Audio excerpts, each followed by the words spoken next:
បាទបងប្អូនទាំងអស់គ្នាមករយៈនេះយើងគឺមានរឿងរ៉ាវជាច្រើនមែនទែនកើតនៅក្នុងប្រទេសរបស់យើងឧទាហរណ៍ដូចជាឥឡូវមួយរយៈនេះមានសង្គ្រាមកើតឡើងហើយមួយរយៈក្រោយនេះគឺមានបាតុភូតចម្លែកដែលមានសត្វព្រៃរត់ចូលមកក្នុងស្រុកក្នុងភូមិគឺជាសត្វត្រចក់បើតាមជំនឿរបស់បុរាណខ្មែរយើងសត្វព្រៃចូលក្នុងស្រុកវាគឺជាបាតុភូតមួយដែលជាសាររបស់ព្រះឬក៏ជាសាររបស់អារក្សសត្វព្រៃហើយនឹងជីវិតរស់នៅរបស់យើងគឺភ្ជាប់គ្នាទៅវិញទៅមកនេះគឺអាចជាបាតុភូតមួយដែលចាស់ចំនួនមុនដែលគាត់មានជំនឿថាប្រភេទសត្វព្រៃដែលរត់មកចូលក្នុងស្រុកក្នុងភូមិបែបនេះ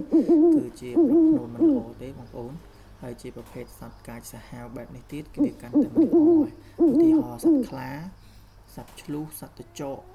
ហើយប្រភេទសត្វខ្លានិងសត្វត្រចក់នេះគឺជាប្រភេទដែលសត្វកាចសាហាវអញ្ចឹងហើយបាតុភូតដែលអារក្សឬក៏ព្រះដែល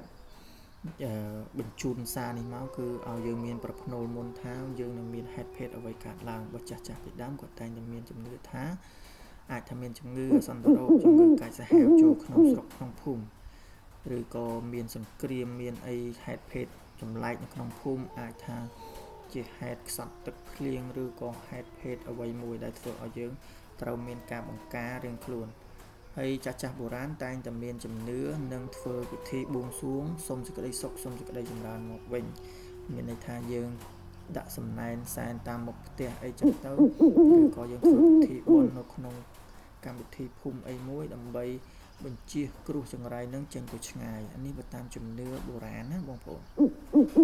ហើយបើសិនជាមានសត្វកាចសាហាវសត្វព្រៃចូលមកទាំងក្រុមទាំងហ្វូងបែបនេះទៀតហើយខំអ្នកស្រុកភូមិទៀតអានឹងវាកាន់តែសាហាវហើយបងប្អូនបើសត្វព្រៃសត្វប្រភេទសត្វហ្វូងបែបនេះគឺជាសត្វដែលមានព្រាយអរិយកាន់សត្វដែលមានខាងមរិញគង់វាលមរិញអីកាន់បងប្អូនសត្វក្រុមបែបនេះគឺ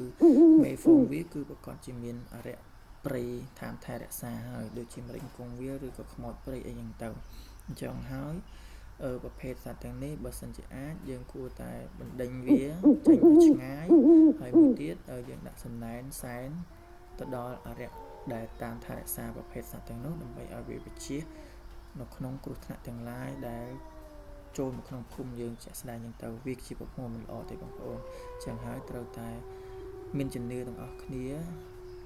ពាក់ព័ន្ធទៅលើករណីនេះយើងគួរតែជឿខ្លះទៅបងប្អូនដើម្បីឲ្យវិជាហេតុភេទចង្រៃមកកាន់ភូមិឃុំរបស់យើង